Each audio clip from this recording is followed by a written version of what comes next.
வணக்கம். தனிமையில இருக்கிறது உங்களுக்கு எப்போவாவது ரொம்ப கஷ்டமா இருந்திருக்கா? இல்ல அதுவே ஒரு பெரிய அமைதிய கொடுத்திருக்கா? ஸ்ரீமத் சுவாமி சித்பவானந்தரோட தினசரி தியானம் நூல்ல இருந்து தனிமையோட உண்மையான சக்திய பத்தி பேசுற ஏகாந்தம்ங்கிற ஒரு ஆழமான கருத்த பத்தி தான் இன்னைக்கு நம்ம பார்க்க போறோம். பாருங்க, இந்த சிந்தனையோட ஆரம்பமே எவ்ளோ சக்தி வாய்ந்ததா இருக்குன்னு சுவாமிஜி சொல்றாரு. எம்பெருமானே, உன்னை உணர்ந்து உன்னுடன் இணங்கி இருப்பதற்கு ஏகாந்தம் ஒன்றே இடமாகும்.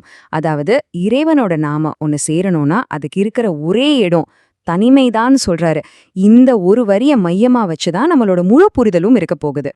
சரி, அப்போ இந்த ஏகாந்தம் இல்லனா தனிமை அது எப்படிதான் வேலை செய்யுது? அத புரிஞ்சுக்க சுவாமிஜி ஒரு அருமையான உருவகத்தை பயன்படுத்துறாரு. அதுதான் மனம் காட்டும் கண்ணாடி. ஈகாந்தம் அப்படிங்கறத நம்ம மனசோட நிலைய அப்படியே பிரதிபலிக்கிற ஒரு கண்ணாடி. இது கேட்கறதுக்கு ரொம்ப சிம்பிளா இருக்கலாம், ஆனா இதோட அர்த்தம் ரொம்ப ஆழமானது. நம்ம தினமும் நம்ம முகத்தை எப்படி கண்ணாடியில பாக்குறோமோ அதே மாதிரி நம்மளோட உண்மையான மனச, அதுக்குள்ள ஓடுற எண்ணங்களை பாக்குறதுக்கு ஏகாந்தம் ஒரு கருவி மாதிரி. இந்த ஒப்பீட்டை பாருங்கள்ல, இது விஷயத்தை இன்னும் தெளிவா விளக்கும். நம்ம முகத்தை பார்க்க கண்ணாடி எப்படி ஒரு கருவியோ அதே மாதிரி நம்ம மனச பார்க்க ஏகாந்தம் ஒரு கருவி. கண்ணாடி நம்ம முகத்துல இருக்கிற நல்லது கெட்டதை காட்டுற மாதிரி ஏகாந்தம் நம்ம மனசுக்குள்ள மறைஞ்சிட்டு இருக்கிற அத்தனை குணங்களையும் நமக்கு அப்பட்டமா காட்டிடும். ஆனா இப்படி நம்ம மனச எந்த ஒரு மறைவும் இல்லாம நேருக்கு நேரா பார்க்கும்போது எல்லாருக்குமே ஒரே மாதிரி அனுபவம் தான் கிடைக்குமா? நிச்சயமா இல்ல. இங்கதான் சுவாமிஜி அடுத்த முக்கியமான ஒரு விஷயத்துக்கு வராரு. அது இருவகை அனுபவங்கள்.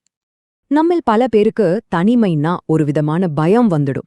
நமக்கு தெரியாமலே வேண்டாத எண்ணங்கள் எல்லாம் மனசுக்குள்ள படையெடுக்க ஆரம்பிக்கும். அந்த தனிமையே ஒரு பெரிய போராட்ட களமா மாறிடும். ஏன் சிலருக்கு மட்டும் இப்படி நடக்குது? இந்த 2 விதமான அனுபவங்களையும் விளத்துறதுக்கு சுவாமிஜி ஒரு அற்புதமான உருவகத்தை பயன்படுத்துறாரு. ஏகாந்தத்துல இருக்கும் அனுபவம் ஒரு மீனை போன்றதுன்னு சொல்றாரு. ஆனா இங்க முக்கியமான கேள்வி என்னன்னா, அந்த மீன் தண்ணிக்குள்ள இருக்கா இல்ல தரையில கிடந்து துடிச்சிட்டு இருக்கா? இந்த ஒப்பீடு எல்லாத்தையும் விளக்கிடும். ஒரு பக்கம் நிலத்துல போட்ட மீன், தனிமையில அது தவிக்குது, வேதனைப்படுது, அந்த அமைதியிலிருந்து எப்படியாவது தப்பிச்சு ஓடணும்னு துடிக்குது. இன்னொரு பக்கம் நீருக்குள்ள இருக்கிற மீன், தனிமையோட ஆழத்துல அது இனிமையையும் ஆனந்தத்தையும் கண்டுபிடிச்சு அமைதியா இருக்கு. நீங்க இதுல எந்த வகைன்னு யோசிச்சு பாருங்க. ஆக, நம்ம முன்னாடி இருக்கிற மிக முக்கியமான கேள்வி இதுதான். நாம எப்படி தரையில தவிக்கிற மீனை போல இல்லாம தண்ணில ஆனந்தமா நீந்துற மீனை போல ஏகாந்தத்தை அனுபவிக்க கத்துக்கிறது? இதுக்கான பதில் சுவாமிஜியோட அடுத்த பகுதியில இருக்கு. பயிற்சியின் இனிமை. அதாவது ஏகாந்தத்துல இனிமையா இருக்கிறதுங்கிறது ஒரு பிறவி குணம் கிடையாது. அது விடாமுயற்சியால நாம வளர்த்துக்க வேண்டிய ஒரு கலை. அப்போ நல்ல பயிற்சி அடைந்தவர்னு சுவாமிஜி யார குறிப்பிடுறாரு? யார் ஒருத்தர் ஏகாந்தத்துல உட்கார்ந்து அந்த அமைதியில ஒரு விதமான இனிமைய கண்டுபிடிக்கிறாரோ அவர்தான் அந்த நிலையை அடைஞ்சவர். சோ இது பயிற்சியின் மூலமா சாத்தியம்ங்கிறது தான் இங்க இருக்கிற நல்ல செய்தி. இதை இன்னும் சுருக்கமா சொல்லணும்னா, பயிற்சி பெற்றவங்களுக்கு ஏகாந்தம்ங்கிறது கடந்து போக வேண்டிய ஒரு சோதனை கிடையாது. அது அனுபவிச்சு மகிழ வேண்டிய ஒரு இலக்கு. இந்த ஒரு பார்வை மாற்றம்தான் எல்லாமே. இந்த விளக்கத்தோட நிறைவுக்கு நாம வந்துட்டோம். இந்த சுய உணர்தல் பயணத்தை சுவாமிஜி ஒரு ஆழமான கேள்வியோட முடிக்கிறாரு. அதுவும் மகா ஞானியான தாயுமானவர் கேட்ட ஒரு கேள்வியோட.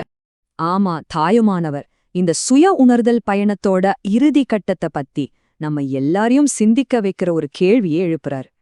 தாய்மானவர் கேக்குறாரு, அருவுருவம் எல்லாம் அகன்றதுவா யான பொருள் எமக்கு வந்து புலப்படுவதுன்னாலோ? இதோட பொருள் என்னன்னா, உருவம் அருவம்னு எல்லாத்தையும் கடந்த அந்த நான் அப்படிங்கிற மெய்ப்பொருள் எனக்கு எப்போ வெளிப்படும்? இந்த ஆழமான கேள்வியோட இந்த விளக்கத்தை நிறைவு செய்வோம். ஏகாந்தம்ங்கிறது வெறும் தனிமை இல்ல, அது இந்த மெய்ப்பொருளை கண்டறியும் ஒரு புனிதமான பாதை. இத பத்தி நீங்க சிந்திச்சு பாருங்க. நன்றி.